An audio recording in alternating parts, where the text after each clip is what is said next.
Hi guys, welcome to my blog Pies and Tacos. Today I'm going to show you how to make apple macarons. Let's check it out. I'm going to start by sifting my almond flour and my powdered sugar, which I have already measured. I'm going to sift them in this bowl and I'm going to set them aside. Okay, so here I have a double boiler with barely simmering water. And I'm gonna put my bowl on top of the pan. I already have my sugar measured out and my egg whites measured out.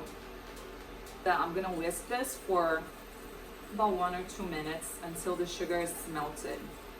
So the best way to tell if the sugar is melted is to just touch it with your fingers. If you don't feel any sugar pieces in there, it means the sugar is melted and you're good to go. So remove it, transfer this to the mixer, and we're going to start whipping on low speed to start. So start on low speed for about 1 minute. So when the meringue is looking foamy and starting to get white in color, you start to raise the speed.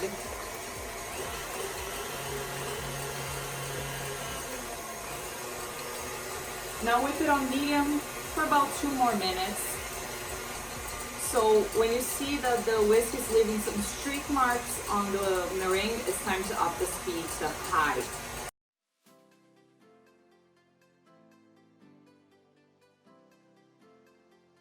So a quick pause to check our meringue.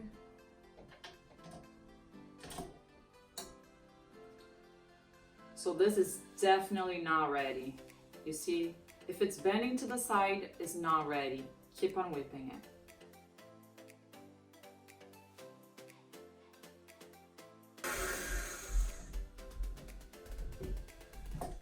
Let's check this meringue. Now this meringue is definitely ready. See, stiff peaks, shooting right up with a slight bend at the top.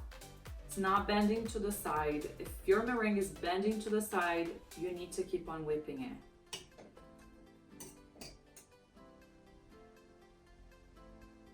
Okay, this is how your meringue should look like. So what I want to do with this macarons, I want to make the shell 2 colors. I want to make the shells red and white.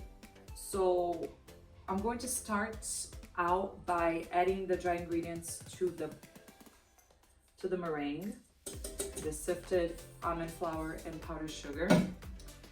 And I'm going to fold this just until they're incorporated, just until I see no more dry ingredients in the batter. That's it. And then I'm going to stop.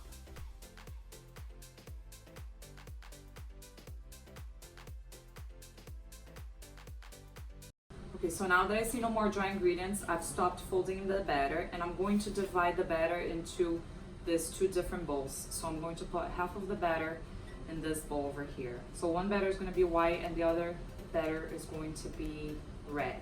I'm going to cover it with a towel so it doesn't dry out. I'm going to set this on the side so we can work with this batter. We're going to color this red.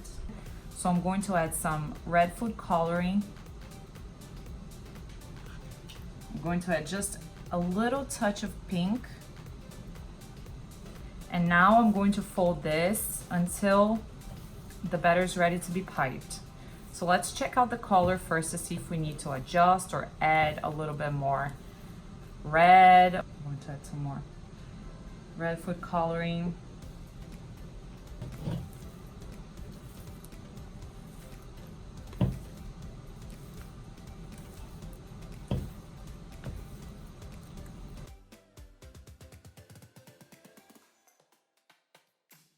So here, check it out.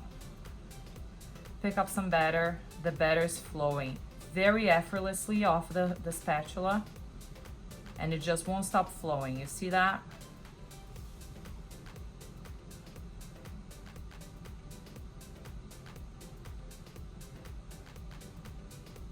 Still flowing off the spatula. That means, folks, that this batter is ready to go, okay? I have a bag here I didn't cut the tip of the bag. I'm going to put it on a cup and I'm going to put my batter inside this bag. Ready to go.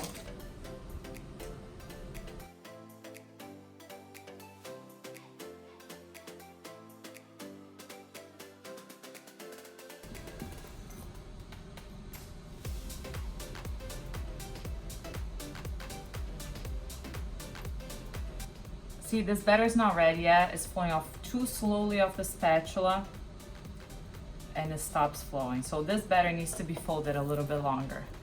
You want a batter that's a little bit more fluid than that.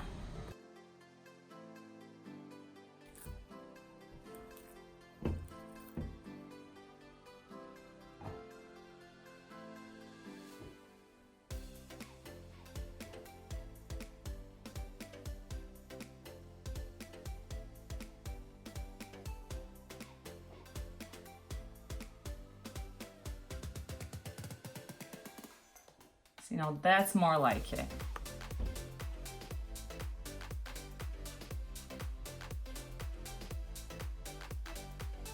So now I have my two batters right there.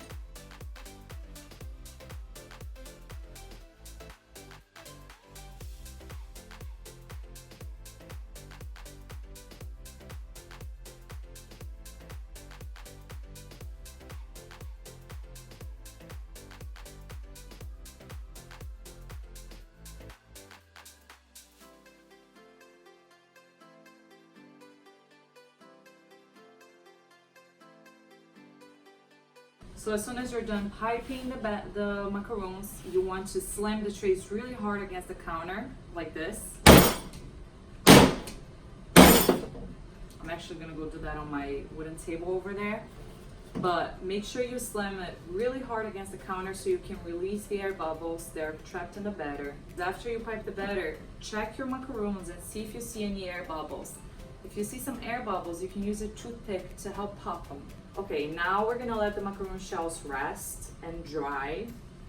And the drying time will depend on how humid the day is, how hot your house is. All right guys, so now it's been about 30 minutes and I'm going to start baking the macarons because the shells are dry to the touch. That means that when I touch them with my finger, no batter comes out of my finger. They feel completely dry to the touch. That's when you know your shells are ready to bake. So I'm gonna bake one tray at a time, and I bake for about 5 minutes, rotate the tray, bake for 5 more minutes, rotate the tray. Make sure you have oven thermometers in your oven so you can control the temperature, because home ovens, they're not accurate at all, and the temperature can be way off than what you set it to. Let's do it. So now the macarons are baking, I'm going to make the apple filling. So here I have about 1 cup of chopped apples. I chop them tiny because since you're gonna wanna fill the macarons, you don't want huge chunks of apple. So this is about 2 small to medium apples. I'm also going to add a little squeeze of lemon juice. And I'm also going to add a little bit of water. Not even a tablespoon, just maybe half a tablespoon of water. And we're going to cook these apples for about 4 minutes until they have softened up a little bit. If you notice that the mixture is a little bit dry, you can add a little bit more water. So now that my apples are soft, I'm going to add some cinnamon, a little bit of ground nutmeg, and we're gonna add a 1/4 cup of brown sugar. And we're gonna cook this until the sugar melts and it thickens a little bit with the apples. Now that the mixture has reduced and the sugar is caramelized and it's very nice and thick, the apples are soft, we're going to add a little bit of cornstarch. I have here about half a teaspoon of cornstarch, and I'm going to add a little bit of water to it to dissolve it. Mix it and add that right in with the apples. And we're going to cook this until it's thick. So it should take about 1 minute. So now I'm going to transfer the apple filling to a little bowl, and and let it cool all the way in the fridge. Hi guys, so I'm back and now we're going to make the cinnamon cream cheese frosting.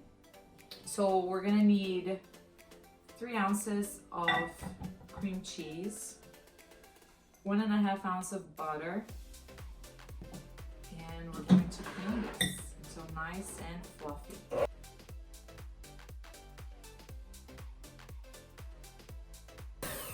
I have here 1 cup of powdered sugar, sifted already. We're also going to add some cinnamon powder, and I'm also going to add 1/4 teaspoon of vanilla. And here we go.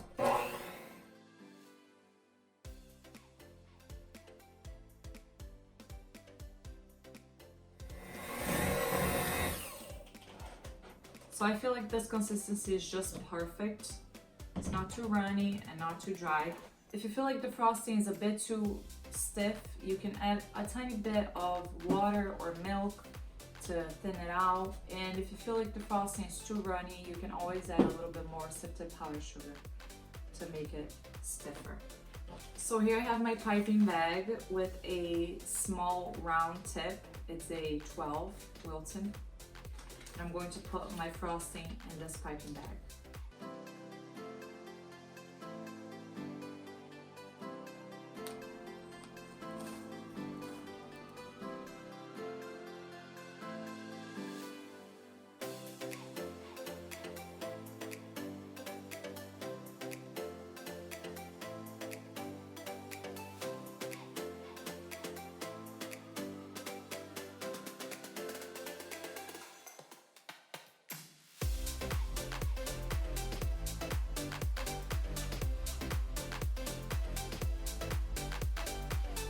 Alright guys, so here are my apple macarons. I hope you enjoyed watching me make this recipe.